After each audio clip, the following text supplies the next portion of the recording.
Oh my god, my videos on YouTube, they're getting views now because I gotta go out, get followers and direct them towards my YouTube more often because really YouTube is like what I want to be on. I just feel like it's a more stable audience and generally like the people who anyways like maybe TikTok is more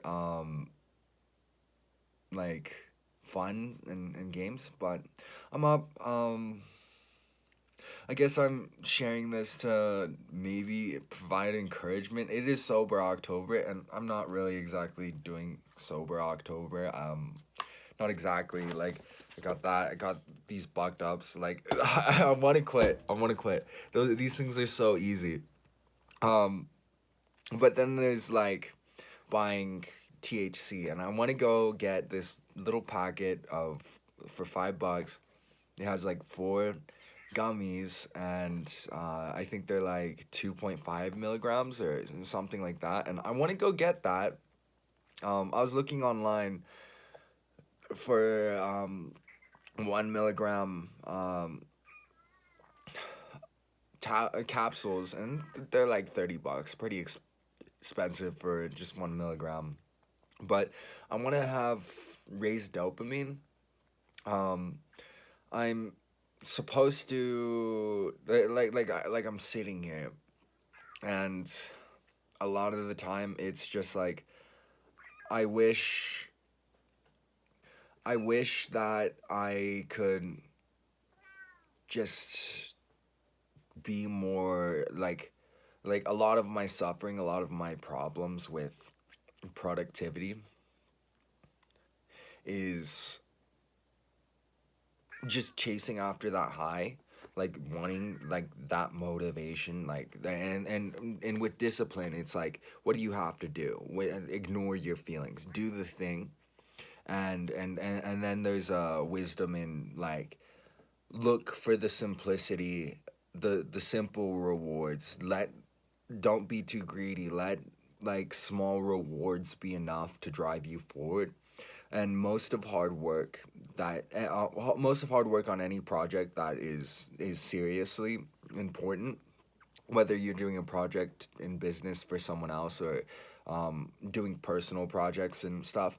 And I'm thinking more about personal projects and stuff and self work. And a lot of that is or creativity or whatever, and creating your own personal work. A lot of that is just it's boring, it sucks. You'll criticize yourself or you'll feel bad about it, or it'll be inadequate, especially as you start out. But you gotta keep on.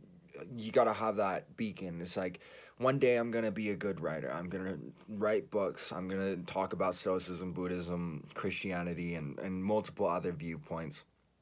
Um, and try to piece together like so, something like I don't know. I don't speak about it enough. I don't have the some like cultivating compassion is like the biggest message. Compassion and togetherness and cooperation and helping each other, and then at that end is like that's on a group level, like, but there should still be an expectation of that group should still hold each individual responsible for themselves.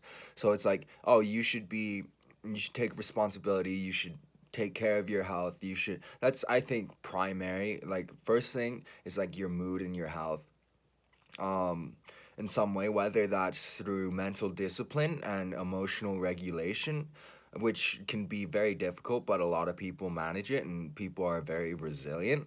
And then there's like and then there's a lot of biological errors that you have to correct or that you should correct if you have the opportunity, if you have the resources, if you have the know-how, like running, lifting, gaining some muscle mass, and like gaining some testosterone, and like kind of and avoiding these processed foods that these 10,000 chemicals that are allowed in US foods that aren't verified. They're not healthy, or they're just like okay, considered okay in America because of our low standards for maybe more of our promotion of freedom, like these additives, all these chemicals, they make things more addictive, they make things more enjoyable instantly at the expense of long-term health and mental well-being.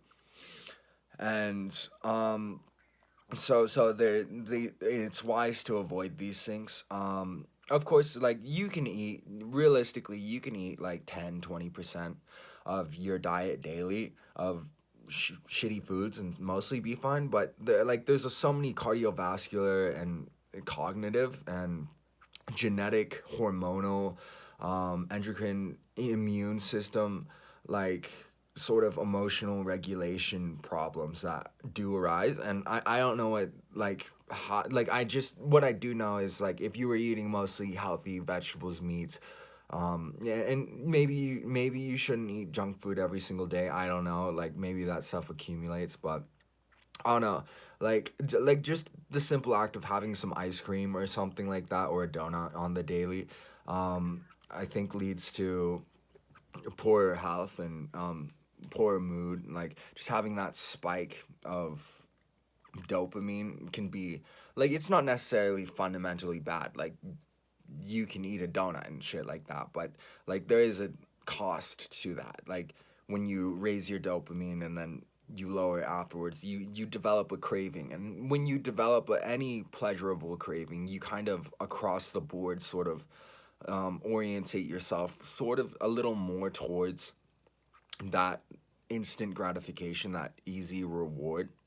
And things like video games and Facebook or YouTube or Instagram or all these things, though they can be used carefully. Like you can find educational content, things that aren't degenerate, not just dumb bullshit that's gonna stimulate your brain and just parasitically keep you like there's a lot of parasitic content online, a lot of stuff that is very entertaining and stimulating, but a waste of time, a waste of brain power, and you'll just watch it and you won't learn anything, and it's like you won't carry it with you. Like it's just scrolling through a phone and watching video after video after video.